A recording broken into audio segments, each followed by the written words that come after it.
Muchas gracias, Kennedy Bolívar. Si el gobierno no reconoce a la oposición, no habrá diálogo. Hay que quebrar este régimen y después vendrá el diálogo. Próximamente voy a proceder a hacer algunas preguntas y mientras tanto preparen las preguntas que la audiencia tiene y se la entregan a Gonzalo, a Guerrevere, que lo ven por allí. Gonzalo, levanta la mano. Acá hay una gran masa, así que te tienen que ver. Mi primera pregunta es la siguiente.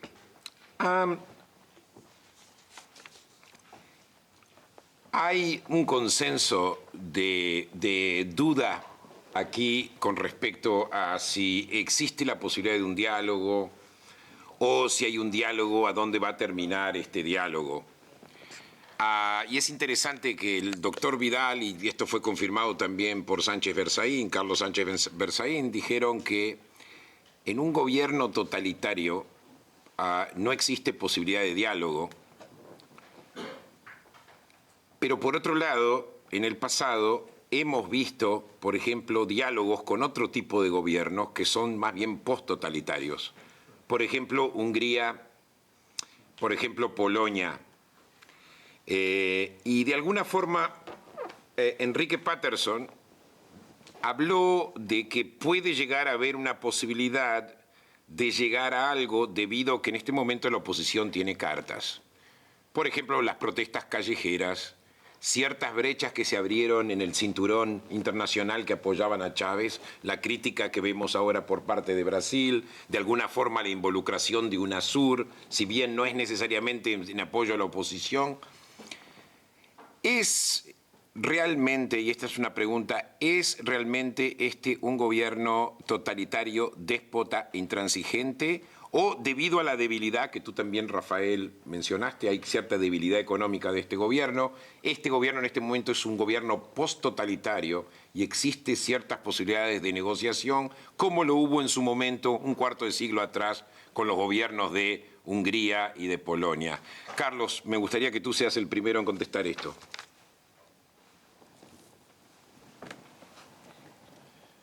Bueno, yo creo que la situación de Venezuela contesta tu pregunta. Yo quiero volver a los elementos de la democracia. En la Venezuela de hoy día, tú no tienes respeto a los derechos humanos, no hay respeto a la libertad de prensa. Hay una situación en la cual inclusive hay dudas sobre el control efectivo del territorio de parte del gobierno venezolano, que es una característica de crisis que va más allá de la crisis de democracia. ¿Que debilita al Estado totalitario o al contrario? No puedes hablar de Estado totalitario, tienes que hablar de gobierno totalitario. O gobierno totalitario, correcto. El gobierno venezolano actual es por descripción una dictadura, que es una forma de totalitarismo. ¿Qué quiere decir la dictadura? Han terminado los elementos de la democracia, pero sobre todo con simulaciones como las que pueden sobrevivir, que hay una asamblea, que hay un sistema de justicia o lo que fuera. Hay un poder que está por encima de la ley.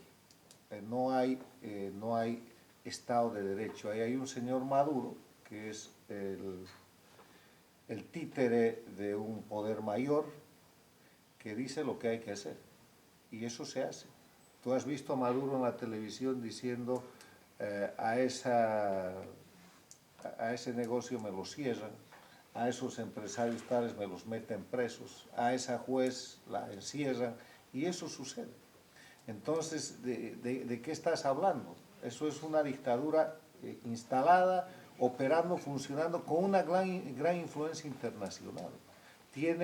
Han creado un sistema que les da mucha vigencia internacional a partir de la alianza entre Castro y Chávez. Ellos han debilitado el sistema interamericano, han creado órganos paralelos como la CELAC, como el UNASUR. UNASUR es el instrumento político que está usando la dictadura venezolana, de acuerdo con la cubana, para llevar adelante un proceso de diálogo, entre comillas, después de haber despreciado el sistema interamericano. ¿Por qué diálogo en Venezuela con UNASUR y no en el marco del sistema interamericano? Porque el sistema interamericano está arreglado. Sería una negociación, no un diálogo mucho más concreto en otro escenario. Ellos han llevado todo a su escenario, han construido, y eso es una expresión... Y es una situación que va a perdurar, no la ves como una situación cambiable. No, va a cambiar, se están cayendo. Todo lo que está pasando en Venezuela es un indicador de que la dictadura está cayendo, pero el diálogo en este momento es un botellón de oxígeno para que sobreviva por 2 semanas más, por 2 meses más, por 2 años más. Mira lo que es la historia de la dictadura castrista, sobre todo después de la caída del muro de Berlín y la desaparición de la Unión Soviética. Es la historia de la negociación permanente para sobrevivir, hasta que le llega el milagro chavista de que le pone el dinero y puede recrear el foquismo armado de los 60 y lo vuelve foquismo electoral y crean esta cosa que igual se llama socialismo del siglo XXI, movimiento bolivariano, y que es en verdad un proyecto neocomunista fundado en lo que ha dicho Poleo, dinero. Se les está acabando el dinero, se les acabó el proyecto. Y eso ha puesto en crisis a estas dictaduras que se están extinguiendo. Mi pregunta, Rafael, bueno, primero me gustaría que contestes a esa pregunta. O sea, estamos en una situación post-totalitaria, es un gobierno post-totalitario, tiene suficientes brechas para que ceda en algunas cosas de las negociaciones. Hemos visto, por ejemplo, que el gobierno de Dilma Rousseff de alguna forma elogió a Capriles Radonsky, mandó a Lula y Lula fue muy crítico de Maduro, y Brasil, o sea, tú hablaste de... Carlos, tú hablaste de la alianza con Cuba, pero Cuba, en comparación a Brasil, es un país mucho más débil. O sea, ¿vemos acá una brecha? ¿Hay esperanza o no? Rafael. Bueno, Brasil es uno de los pretendientes de Varicela. Y parece que es el pretendiente más joven, más apuesto y más cercano sobre todo. Vive al lado. Tiene grandes posibilidades de acceder. Entonces, pero sí, esta dictadura... Mira, en el chavismo no hay una doctrina, no hay una doctrina. ¿Cómo lo fue el marxismo para la Unión Soviética? El marxismo-leninismo, No, ¿a eso te referís? En este caso, eso es un agregado de apetitos. Claro.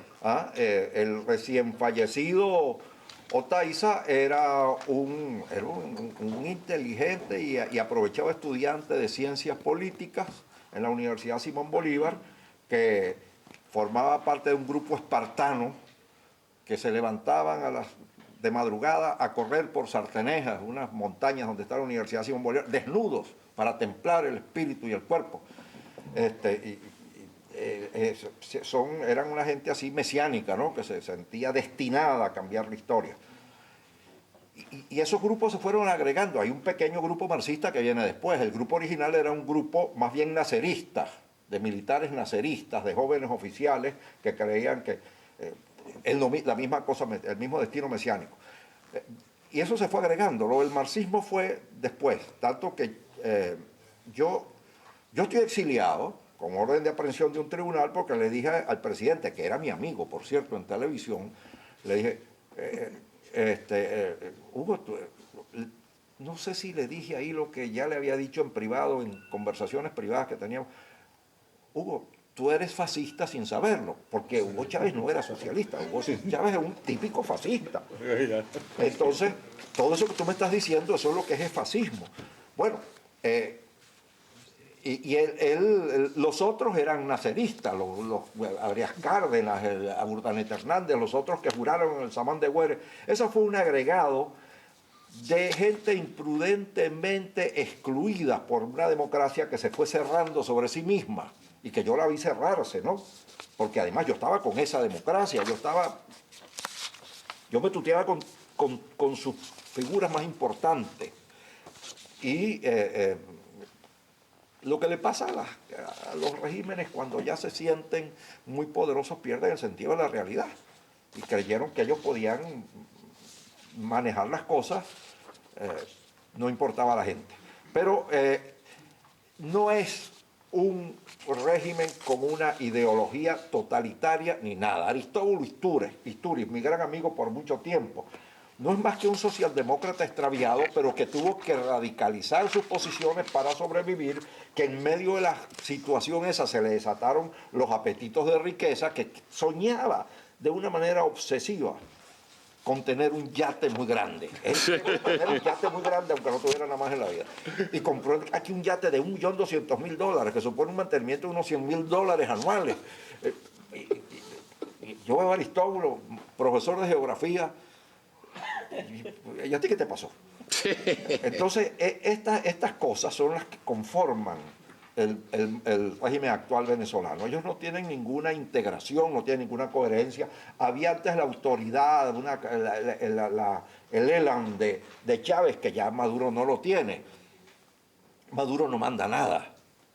Maduro expresa cosas que se hacen de buen grado, de metan preso a aquel, metan preso al otro, porque es muy grato meter preso al otro. A mí, Chávez me vio por televisión, ese señor fiscal general de la República, de una manera directa, dijo, usted no puede permitir que ese hombre esté preso, porque ese hombre ha dicho que yo soy fascista, porque se lo dije en televisión, y le dije, Hugo, vas a morir como Mussolini, con la cabeza colgando para abajo. El destino de estas cosas es malo. Entonces, esta gente ya está regresando. ¿A qué regresa? A la impunidad, que es lo mismo que busca Raúl Castro para él, para sus caudales y para su familia. Claro. Y eso es lo que está negociando. Raúl Castro ofrece su know-how de astuto negociador a los chavistas y le dice, yo les arreglo eso, junto con lo mío arreglo lo de ustedes. Perfecto. O sea, aquí lo que está diciendo de alguna forma ambos, que Carlos Sánchez Berzaín y Rafael Poleo, es que todo esto es una especie de trama, de tramoya para seguir manteniéndose en el poder. Sin embargo... Un momentico, pero debo hacerte una observación. Ya va a ser un poder compartido. Y eso es lo que se está negociando con la oposición. Espérate un momentico, vamos a esperar aquí al europeo, pero lo vamos a esperar todos, ¿eh? Vamos a estar todos aquí sentados. Va a estar el país sentado esperando al europeo. Claro. Entonces, mi pregunta es la siguiente, porque tú hablaste de cierta posibilidad de negociación, y lo vuelvo a repetir. Y Carlos Sánchez Berzaín dijo algo interesante. Lo que quiere el gobierno en este momento es sobrevivir. Y tú sos cubano y conoces bien la experiencia cubana. Y en Cuba, obviamente, un gobierno no legítimo, un gobierno pobre, un gobierno sobrevivió con medidas represivas. En las condiciones actuales, ¿Venezuela puede sobrevivir de la misma forma que sobrevivió Castro todos estos años? ¿O crees que en algún momento va a caer? Y si va a caer, ¿cuándo sería? Yo entiendo que a nivel inmediato el gobierno busca sobrevivir, el gobierno busca mantenerse en el poder. Pero tú dijiste algo interesante, Rafael, que para sobrevivirse en el poder va a tener que cooptar gente de la oposición. Pero, sin embargo, ¿por cuánto tiempo? No, a mí me parece que el régimen venezolano está herido de muerte. Hablando un poquito, o sea, poniendo esto un poquito en el tiempo anterior, Venezuela, los gobiernos venezolanos se han dado dos tiros en el pie, o sea, han sido autosuicidas. Primero fue Rafael Caldera, cuando le dio la amnistía a un golpista y sencillamente ahí mató el sistema. Pero el otro tiro en el pie, y coincido con Poleo, para suerte de los venezolanos, es que generalmente las dictaduras basadas en el petróleo tienden a ser eternas. Pero el chavismo se dio un tiro en el pie porque no sabía de aritmética. Y entonces no está en posibilidades, si no cambian el sistema, de volver a tener recursos, porque realmente gastaron los recursos antes de producir el petróleo y no invirtieron. O sea, desde el punto de vista de las matemáticas, el chavismo está muerto. No tienen un líder con el carisma de Hugo Chávez y por otro lado, como no hay billete, no hay forma de cómo comprar la calle. Eso trae como consecuencia que, vamos a decir, que hay lo que Lenin le llamaba una situación revolucionaria, y vemos que la gente está saliendo a la calle, han surgido liderazgos alternativos sociales, los estudiantes, etc. A mí me parece que, por otro lado, Venezuela no es Cuba, porque en Venezuela siempre ha habido una oposición.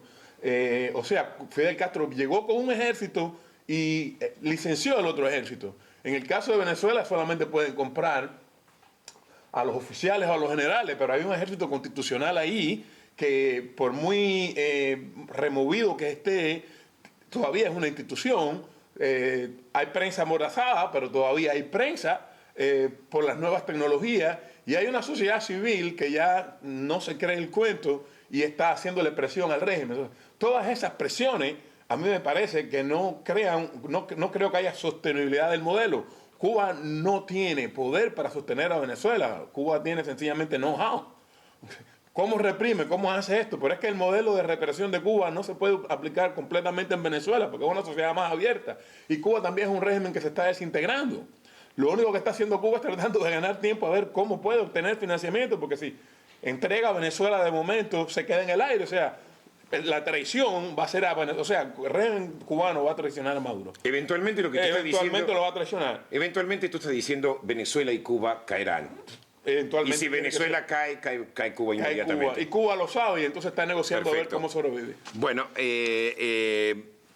sí, Bolívar, tú diste, Kennedy, tú diste una posición bien clara con respecto a este gobierno, quién es este gobierno y todo eso. Sin embargo, hay una pregunta aquí muy interesante.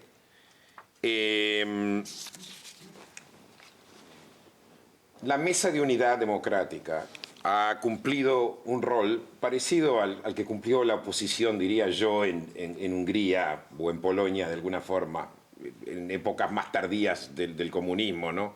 Quizá la comparación no sea exacta, no quiero... ¿Tú crees que primero... obviamente tú no crees en la salida electoral, eso es bien claro de lo que yo entendí, pero tú... ¿Cuál crees tú que es la función del MUD y qué tipo de función en este momento está cumpliendo? ¿Puede avanzar los objetivos del resquebrajamiento del régimen de Maduro? Bien, no es que no crea en la salida electoral, porque yo soy demócrata y me crié... No, me refiero a la salida electoral bajo estas circunstancias. Exacto, bajo los valores de la democracia. Ahora bien, bajo estas condiciones, en Venezuela es difícil forzar a una salida electoral. Es muy difícil. Y sabemos por qué. Porque las instituciones claramente están del lado del gobierno. En Venezuela fuimos y amenazó el gobierno con ir a un conteo, pero el gobierno no fue al conteo porque sabía que cualquier cosa podía pasar. Y que además nosotros no estamos frente a un régimen democrático, que es lo otro. O sea, señores, nos prohibieron protestar. No sé si saben de la sentencia que sacó el Tribunal Supremo de Justicia, donde prohibía la protesta, un hecho, o sea, inédito en la historia venezolana. Ahora hay que pedirle permiso al gobierno para salir a la calle. Presos políticos en Venezuela. Eligen a 2 alcaldes y los meten presos, alcaldes electos por la voluntad popular. Vamos a el caso, por ejemplo, que yo he tenido críticas hacia Capriles, por ejemplo. Cuando Capriles, ojo, y he acompañado a Capriles en todos los procesos, ya que aquí están unos compañeros de Primera Justicia que no vayan a pensar que es que el enemigo es Capriles, tampoco lo tomo de esa manera, sino que hay críticas concretas. Por ejemplo, la gobernación de Miranda estaba pidiendo el situado constitucional y no recuerdo cuánto era para pagar también parte de lo que era a los empleados de la gobernación de Miranda. ¿Y cómo me siento yo con un gobierno que ni siquiera reconoce el pago a los empleados de mi gobernación? Entonces, allí hay unas críticas en las cuales yo creo que no estamos frente a un régimen democrático. Si ustedes me dijeran a mí que nosotros estamos peleando contra Carlos Andrés Pérez, contra Rafael Caldera, contra Rómulo Betancourt, o sea, yo te dijera, bueno, o sea, aquí vamos con todo hasta lo último. O sea, ustedes saben lo que pasó después del 2007 cuando nosotros ganamos las elecciones del referéndum. O sea, Chávez pateó todo. Y pateó y siguió pateando y a estas alturas estamos aquí, en un gobierno represivo, en un gobierno que ha coartado libertades, en un gobierno que no respeta nada. y que lo único que lo ha frenado, por un lado, ha sido la protesta en la calle y por el otro lado, el tema internacional que tiene los ojos puestos en Venezuela. Y sin embargo, ayer habían 19 muchachos con tortura y con quemaduras y con disparos, inclusive en la frente, o sea, con perdigón. Entonces, no es que no creamos en la salida democrática. Ahora, la Constitución establece una salida. La Constitución establece un referéndum que faltan todavía para que se cumplan 2 años, para llamar un referéndum revocatorio. La Constitución establece la renuncia, pero perfectamente un gobierno en estas condiciones, nosotros debemos forzarlo a la salida, porque no es la primera vez que en Venezuela pasa eso. Si no, pregúntale al señor Poleo del año 58, donde, por cierto, la historia fue marcada también por un movimiento estudiantil del 21 de noviembre, como ha sido en la historia de Venezuela. Y bueno, y a partir de lo que dijo aquí Kennedy, es bien claro de que, y acá yo sumarizo algunas de las preguntas, resumo algunas de las preguntas que vienen de la audiencia, mayormente. El régimen ha dicho que la revolución no se iba a negociar, incluso en el discurso inicial del presidente Maduro, dijo: la burguesía no está en el poder ni lo estará nunca más. ¿Acaso el diálogo no presupone la inclusión? O sea, si él dice la burguesía no estará más en el poder, significa que él ya está declarando que va a excluir. O sea, que ya en este momento está de antemano diciendo: acá el diálogo va a ser muy, muy limitado, sería más bien como una negociación.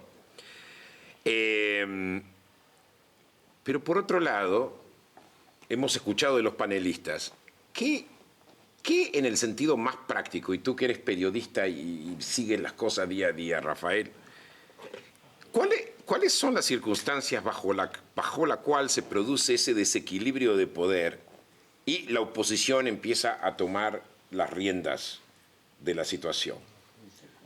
¿Podés describir una situación así? ¿Qué es lo que se necesita para que la oposición tome las riendas en su favor y se restore la democracia constitucional en Venezuela? Bueno, Esta pregunta va a ir para todos. el régimen está viviendo un proceso degenerativo que se ha acelerado. Las formalidades no valen ya. Los plazos puestos no van a ser los plazos reales. No es que va a haber elecciones en tal fecha. No, la dinámica de los hechos y la sinergia que se está presentando va a crear por sí misma, independientemente de nuestros planes, va a crear la realidad política. Una realidad política que por una parte no incluye la permanencia del actual régimen, pero por otra parte no excluye al partido de gobierno de participación en el país que viene ahora, de participación muy importante. El chavismo es una realidad sociohistórica. El chavismo tiene raíces en la realidad venezolana, en errores que se cometieron, en lo que es Venezuela. Y no incluye a menos del 20% de los venezolanos. Y eso es la mayor de las minorías en Venezuela. Y eso, no la buena voluntad, porque a veces estamos hablando en política, es que ese tipo es malo, ese tipo es criminal, eso no cuenta. Eso no tiene que ver con lo que pasa. No es que gobiernan los buenos y los buenos van a llegar al poder, los buenos somos nosotros, no, nada de eso. Simplemente esto es un pulso de poderes y se va a imponer el poder mayor. El poder mayor ya no es el gobierno porque se le acabó el dinero. Eso es lo determinante. No es porque es malo y es feo y la gente no lo quiere. Puede ser muy malo, pero si le da dinero a la gente va a seguir con él. La gente, ¿qué digo? La mayoría va a seguir con ese régimen. Y en esa mayoría no es nada más la mayoría pobre, los empresarios. Los empresarios hicieron lo posible, la clase empresarial, por ser incluidos, pero Chávez lo echó a patadas. Pero si hubieran podido cuadrar con Chávez, ahí estarían ayudando a Chávez. Carlos, bueno, perdón. Carlos, quiero, sí, ¿qué opinas tú? ¿Cuáles serían las condiciones por las cuales se revertiría el equilibrio de fuerzas? Déjame ponerte esto en contexto, porque si estamos mirando Venezuela como una individualidad estamos equivocados. Déjame mostrarte cómo yo veo el escenario. Lo que está pasando hoy día en Venezuela no es sino el resultado de un proyecto político hemisférico, regional, que se produce cuando un debilitado presidente elegido constitucionalmente, pero que estaba a punto de caerse al empezar, que era Hugo Chávez, se encuentra con un dictador que estaba pasando el peor momento de su periodo especial, Fidel Castro, fines de los 90, principios del siglo XXI, y de ahí nace la unión de una poderosísima tecnología, un know-how político, el cubano castrista, y muchísimo dinero, que era todo lo que los castristas necesitaban. A partir de entonces, ¿qué empieza a pasar? Empieza a aumentar el nivel de conflictividad en diferentes países latinoamericanos, empieza a reaparecer el largo brazo cubano que había estado enfriado por falta de recursos económicos casi en toda la década de los 90, y sin que nos demos cuenta, en los países de la América Latina empiezan a aparecer reclamos sociales, ataques a la política, crisis de la democracia, además acompañados por un momento, principios del 2001 al 2004, de crisis económica en la región. O sea, la tormenta perfecta, pero con un proyecto político que después se hace patente.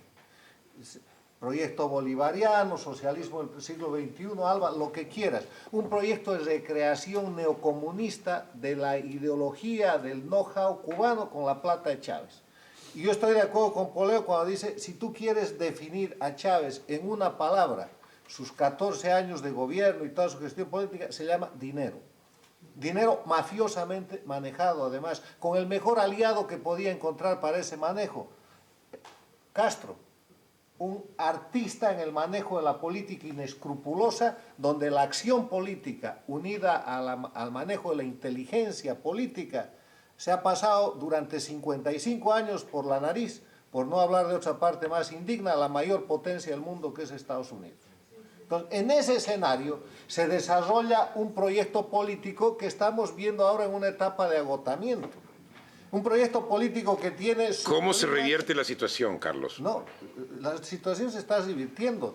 Estos se están cayendo, pero no es Venezuela, Cuba. Es Cuba, Venezuela, Ecuador, Bolivia, Nicaragua. Nicaragua es la Argentina que estuvo metida en medio. O sea, es un proyecto regional. Correcto. Que está declinando. Lo que tenemos que hacer los demócratas de las Américas y del mundo es aumentarle el ángulo de caída a ese proyecto que ya va de caída, evitando que tengan estos botellones de oxígeno que acaban de tener de la mano de UNASUR, su organismo, con, por ejemplo, el diálogo en Venezuela. Hagamos un escenario, en política siempre hay que hacer escenarios. ¿Qué si no se inicia ese diálogo hace 3 semanas? ¿La oposición tenía la posibilidad de resistir, de seguir en la calle como está? Yo creo que sí. ¿Qué hubiera pasado con la opinión pública mundial si no había diálogo? No hubiera tenido la distensión que ha tenido Maduro, hubiera tenido un crecimiento de un conflicto. ¿A quién perjudica la tensión y el incremento del conflicto? Al gobierno. ¿Quién se ha beneficiado? Maduro. Por amor a Dios, aumenten el ángulo de caída de los regímenes dictatoriales, evitando darle lo que son botellones de oxígeno, lo que son simplemente simulaciones en las que son expertos. Hay que ver la experticia castrista en ese tema. Si los Castro vienen dialogando por décadas, ¿con quién es necesario? ¿Qué sale del diálogo? Que Castro sobrevive. Pasan presidentes americanos, europeos, primeros ministros, todo pasa. El tipo sigue ahí hablando, negociando. Y esto... Si me permites...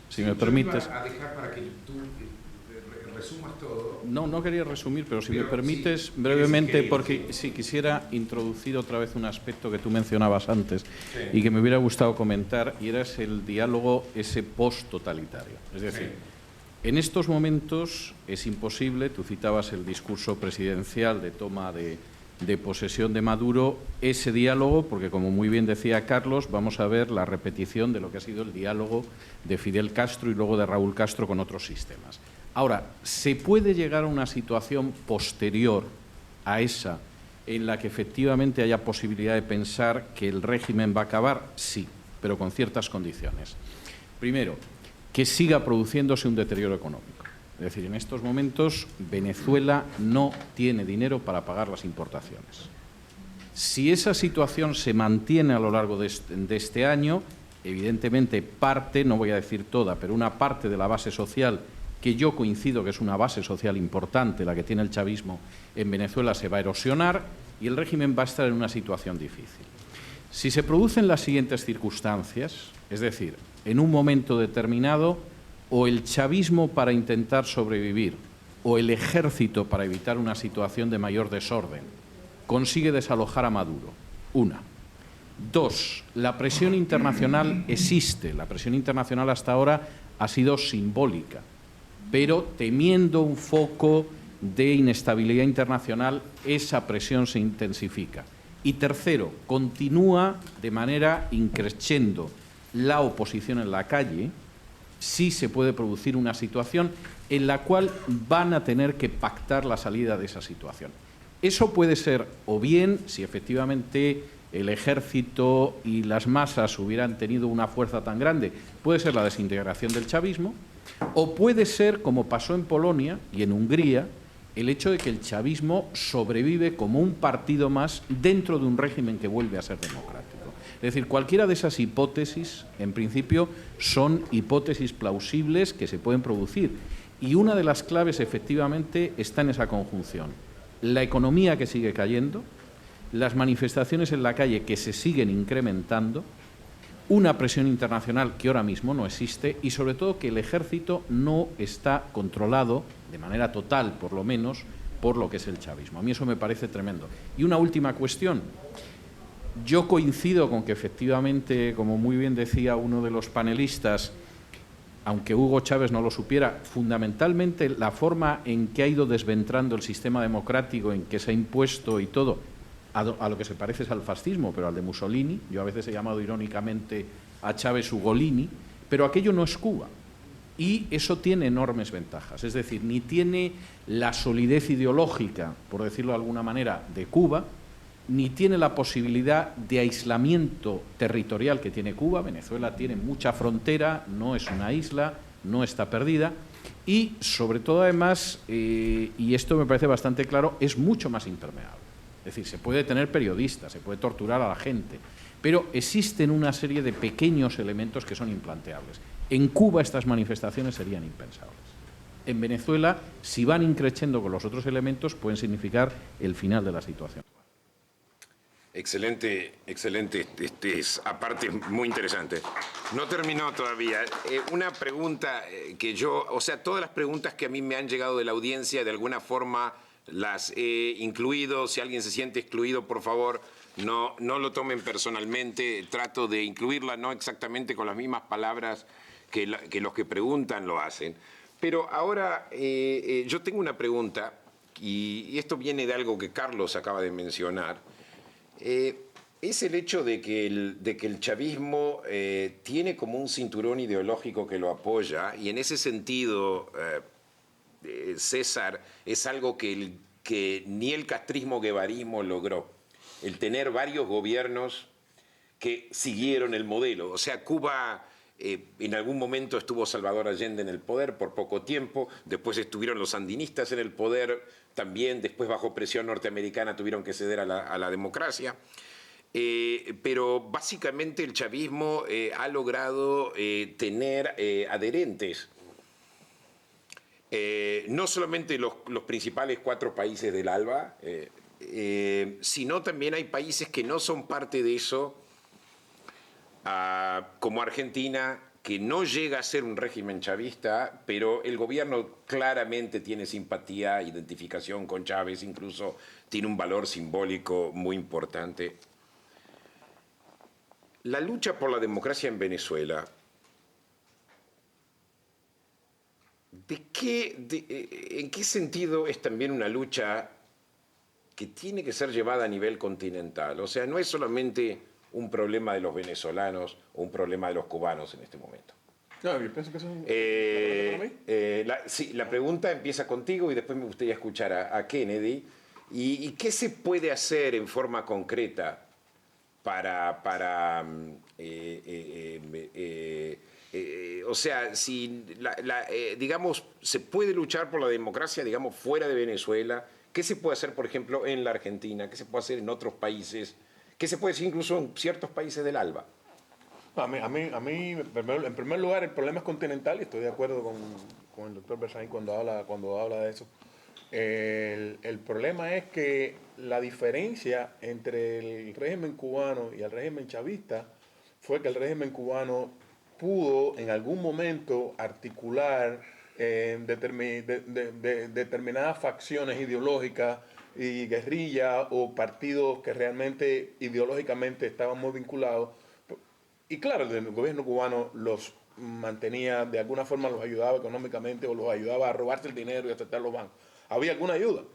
El problema es que toda esta alianza que surge a partir del chavismo, yo no pienso que Cuba sea tan instrumental, más allá de aportar los elementos de la represión, es el petróleo. Es sencillamente que el chavismo ha comprado votos incluso de países del Caribe y apoyo por el petróleo. Y eso se está acabando. Enrique, yo creo que aparte del petróleo, hay un elemento ideológico también. O sea, ¿cómo explicás, por ejemplo, que es solamente el petróleo el que lleva el apoyo a Chávez? ¿O hay también una especie de espíritu de la izquierda que finalmente llegó al poder después de tantas décadas que lo ansió? Bueno, tú estás poniendo un punto que es importante. O sea, la izquierda latinoamericana en general es bastante inconsecuente y cuando gobiernan practicando la democracia prácticamente no lo ven como un valor y son capaces de convivir sin ningún tipo de crítica con otro que se llama izquierda y aunque sea un dictador. O sea, esto incluye a las socialdemocracias como Brasil, como Uruguay. Incluye a la socialdemocracia. Realmente, al parecer, no hay cosa que le provoque un orgasmo mayor a un socialdemócrata latinoamericano que un comunista en el poder o que un fascista que seguía de izquierda en el poder. Es una inconsecuencia de la izquierda, pero es que también la derecha en América Latina ha sido inconsecuente cuando ha habido una dictadura militar. Tampoco han sido fuertes críticos. O sea, esto es un problema de la cultura política latinoamericana que tenemos que llegar a eliminarlo, y para eso tenemos que implicarnos con la situación de todos los países, no solo con uno. Mi percepción y mi esperanza es, yo a Cuba la descarto realmente. Si el sistema venezolano hace implosión, esto tiende a desaparecer, porque era el único que podía alimentar esto desde el punto de vista económico. En última instancia estaba el discurso, pero Chávez, además de esto, repartía. Brasil, que ha sido muy inconsecuente desde ellos, o sea, fue una dirigencia que fue perseguida por una dictadura, etcétera. Pero es que a Brasil le conviene que Venezuela esté en crisis.